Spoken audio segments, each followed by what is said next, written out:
আসসালামু আলাইকুম এভরিওয়ান। সামনে প্রাথমিকের বৃত্তি পরীক্ষা 2025-এর ডিসেম্বরের 21 থেকে 24 তারিখে বৃত্তি পরীক্ষা অনুষ্ঠিত হওয়ার কথা রয়েছে। সব ঠিকঠাক থাকলে ওই তারিখে বৃত্তি পরীক্ষা অনুষ্ঠিত হবে। তো আজকের ভিডিওতে আমি ইংরেজি প্রশ্নপত্রে কি কি আইটেম থাকবে এগুলো নিয়ে আলোচনা করব, যেন সব কিছু ক্লিয়ার হয়ে যায় সবার কাছে। গত ভিডিওতে আমি বাংলা বিষয়ের উপর ভিডিও দিয়েছিলাম, মানে সিলেবাসটা আর কি, যে কী কী আইটেম থাকবে। তো আমরা ইংলিশটা আজকে দেখব। তো শুরু করি আমরা। প্রথমে এখানে দেখা যাচ্ছে যে read the text dialogue and answer the questions 1, 2, 3. This text or dialogue will be given from the textbook English for Today of class 5.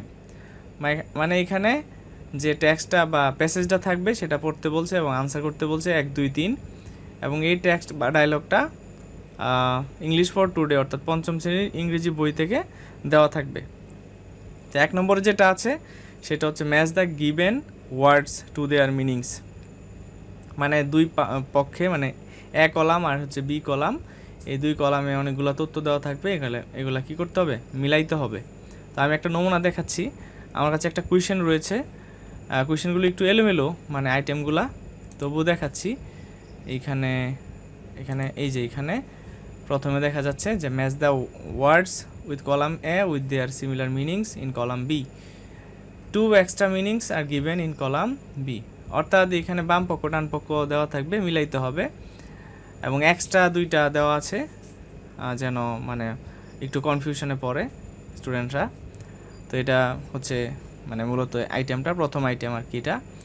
তারপরে হলো make the meaningful sentence with the given words, মানে word দেওয়া থাকবে অনেকগুলা, এই word দিয়া মানে sentence বানাইতে হবে, অর্থাৎ মেক সেন্টেন্স আর কি, যেটা এটা বানাইতে হবে। এটার জন্য 5 নম্বর। এর আগে যেটা বললাম আইটেমটা, ওইটার জন্য 5 নম্বর থাকবে। এই হলো 2 নম্বরটা। তো আমি যে মডেল কোয়েশ্চেনটা নিয়েছি এটা হচ্ছে প্রাইমারি এডুকেশন কম্পিটিশন এক্সামিনেশন 2025 লিখা ঠিকই, বাট মানে এখানে একটু পার্থক্য আছে। লেটেস্টটা আমি পাই নাই, নেটে ঘাটাঘাটি করছিলাম 2025 সালের যে কোয়েশ্চেন কেমন, এটা আমি যদি পাইতাম তাহলে দিতাম। যাই হোক, এখানে নমুনা একটু মানে মিলবে আর কি, বাট আমি যে সিলেবাস থেকে আলোচনা করব এটা তো ফুলফিল আছেই আলোচনায়। তারপর হচ্ছে 3 নম্বর, answer the following questions in sentence. 6 short constructed response questions will be given and student will have to answer all of them. অর্থাৎ এখানে 6টা কোয়েশ্চেন থাকবে, 6টা কোয়েশ্চেনে 3টা করে 3 নম্বর করে থাকবে, 18 নম্বর। এটা বলা যায় যে একটু বড় বড় করে লিখতে হবে। 3 নম্বর যেটা আমি বলতেছি যে কয়টা কোয়েশ্চেন থাকবে, 6টা। হ্যাঁ, 6টা কোয়েশ্চেন থাকবে।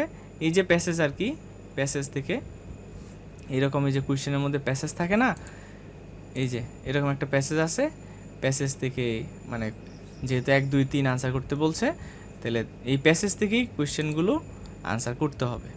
এই ছিল 1, 2, 3। 1, 2, 3 নম্বরে এখানে 28 নম্বর আর কি চলে গেল। তারপর হচ্ছে read the text or dialogue and answer the questions 4, 5, 6। মানে এখানে আরেকটা প্যাসেজ দেওয়া থাকবে, আমি দেখাই প্রশ্নের মধ্যে। এই যে এটা, এই যে এখানে, হ্যাঁ, এই যে এখানে read the text and answer the questions 4, 5, 6। তো 4, 5, 6 নং আনসার করতে হবে এই টেক্সটটা পড়ে, মানে এই প্যাসেজটা পড়ে। তাহলে আমরা প্রথমে দেখতে পাচ্ছি, আচ্ছা এটা বলছে text or dialogue will not be given from textbook. এটা হচ্ছে আনসিন প্যাসেজ যেটা, হ্যাঁ। একটা হচ্ছে সিন, প্রথমে প্রশ্নের প্রথমে থাকে, আর আনসিনটা একটু পরে থাকে। এই যে এটা, এই যে এটা আনসিন, সিন আনসিন যেটাকে আমরা চিনি আর কি। তো এই গেল, মানে এটা বই থেকে দিবে না, এটাই বললো এখানে, যে এটা বই থেকে দেওয়া থাকবে না। ওকে, আচ্ছা।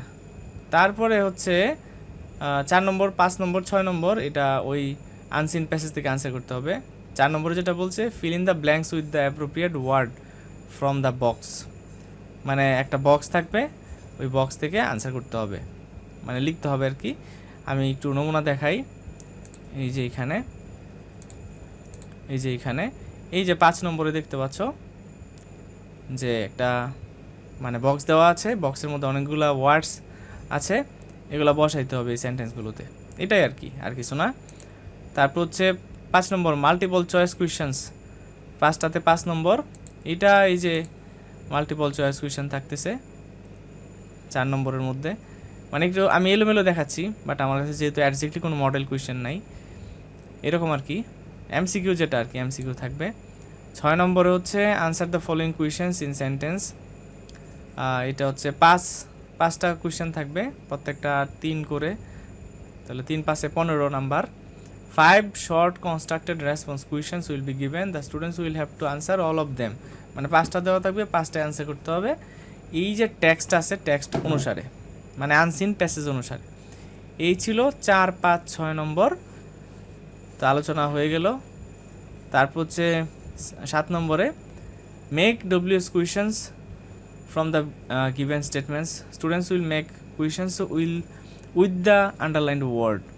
তো ডব্লিউএস কুয়েশনস মেকিং এখানে আমি এগুলো কালেক্ট করে দিলাম তোমাদেরকে, যে এখানে দেওয়া আছে যে Kazi Nazrul Islam is our national poet, তো এই যে কাজী নজরুল ইসলাম এখানে আন্ডারলাইন করা থাকবে, তো এটাকে প্রশ্ন বানাইতে হবে যে কে হলো মানে জাতীয় কবি, তাই এখানে লিখতে হবে who is our national poet. তারপর এখানে দেওয়া আছে Saikat's mother cooks at 6 AM, মানে এখানে টাইমের মধ্যে ব্র্যাকেট বা আন্ডারলাইন থাকবে, এটাকে তোমাকে ধরে কিন্তু কোয়েশ্চেনটা বানাইতে হবে যে কখন সৈকতের মা রান্না করে, when does Saikat's mother cook, তো এরকম থাকবে আর কি ডব্লিউএস মেকিংয়ে। আমরা আবারও যাচ্ছি কোয়েশ্চেনের মানে সিলেবাসটার মধ্যে, প্রশ্নের ধরন কিভাবে হবে এটা আলোচনা করতেছি আমরা। 8 নম্বরে আমরা রিঅ্যারেঞ্জ দেখতে পাবো, রেঞ্জ মানে ওয়ার্ড থাকবে এলোমেলোভাবে, সেটাকে সুন্দর করে ABC বা 1 2 3 দিয়ে লিখতে হবে আর কি। এটা নমুনাটা একটু দেখানো যাবে, এখানে আমি হোয়াইট দেখাচ্ছি, এই যে এইখানে এই যে নিচে 10 নম্বরে দেখতে পাচ্ছি এলোমেলো আছে, এইখানে আমরা সাজায় দিলেই নম্বর পাওয়া যাবে, সাজাইতে হবে সুন্দর করে, সেন্টেন্সটাকে সুন্দর করে লিখে দিলে এখানে 5-এ 5 পাওয়া যাবে। ওকে, তারপরে হচ্ছে 9 নম্বর rewrite the sentences using capitalisation and punctuation marks, অর্থাৎ এইটা হচ্ছে বড় হাতের লেখা এবং কমা, তারপর হচ্ছে ফুল স্টপ, প্রশ্নবোধক চিহ্ন, তারপর হচ্ছে এক্সক্লেমেশন মার্ক, এগুলা বসাইতে হয়। এটা একটু খুঁজে দেখাই এটা কীরকম থাকে। এই যে এখানে rearrange the given sentence to make a meaning, sorry এটা না, 9 নম্বর রিড দ্য সেন্টেন্সেস ইউজিং এই যে punctuation mark and capital letter, এখানে সুন্দর করে বড় হাতের অক্ষর যেখানে প্রয়োজন সেখানে বসাইতে হবে, দাড়ি ক্ষমা এগুলা বসায় আনসার করতে হবে সুন্দর করে। তারপরে হচ্ছে 10 নম্বর fill up the form, fill in the blanks using information related to days, months, time, cardinal or ordinal number or words for figure, মানে ফর্ম ফিল আপ যেটা এটা হচ্ছে এই যে এটা ফর্ম ফিল আপ, এখানে নাম বসাইতে হয়, বাবার নাম, মায়ের নাম, এইটাই মেবি, যেহেতু ফর্ম ফিল আপ বললো, ফিল আপ ফর্ম, হ্যাঁ এইটা। এখানে 10 নম্বরে আরেকটা কথা মিসিং হয়ে গেছে, যে ফর্ম ফিল আপ থাকবে অথবা feel in the blanks using information related to days, months, time, cardinal and ordinal number or words for figure, এখানে ফর্ম ফিল আপ থাকতে পারে, শুধুমাত্র আমি ফর্ম ফিল আপটা দেখাইছি, অথবা ফিল ইন দ্য ব্ল্যাঙ্কস মানে খালি ঘর থাকতে পারে, সেখানে দিন, মাস, সময়, তারপর অঙ্কবাচক, ক্রমবাচক শব্দ অথবা শব্দ বসায়া এটাকে ফিল আপ করতে হবে আর কি, যে ফর্ম ফিল আপ থাকতে পারে অথবা শূন্যস্থান থাকতে পারে। তারপর হচ্ছে complete the sentences text using the correct form of verb, অর্থাৎ আরেকটা বক্স থাকবে, বক্স থাকবে না, এমনিতে সেন্টেন্স দেওয়া থাকবে, এখানে মানে কারেক্ট ফর্ম অনুযায়ী বসাইতে হবে আর কি। Complete the sentences text using the correct form of verb. তারপর হচ্ছে write a simple personal letter, মানে লেটার যেটা এটা করতে হবে। এই যে এখানে 7 নম্বরে আমরা একটা লেটার দেখতে পাচ্ছি,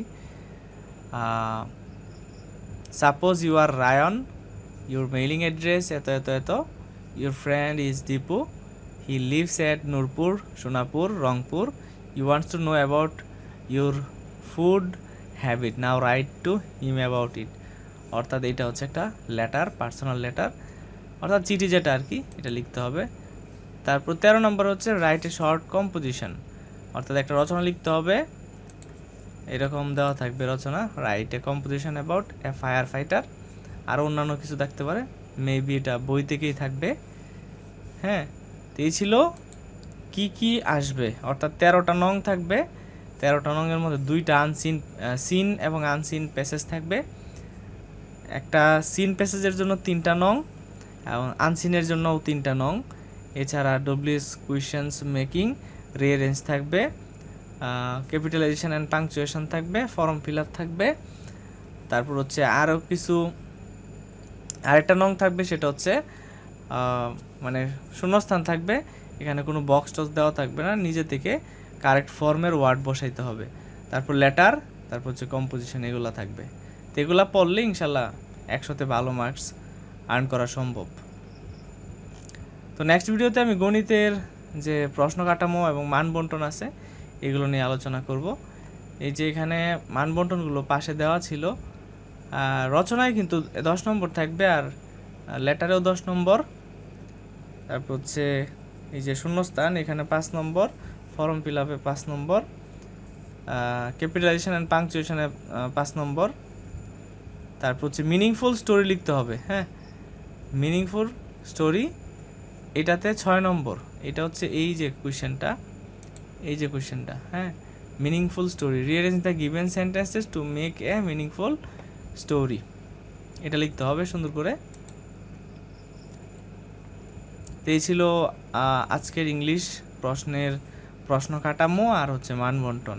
আমরা নেক্সট ভিডিওতে ম্যাথটা দেখব, ম্যাথের মধ্যে কি কি আসবে, মানে গণিত যে বিষয়ে পরীক্ষা হবে ওইটাতে কি কি আসবে, আর প্রশ্নর মান বন্টনগুলো আমরা আলোচনা করব।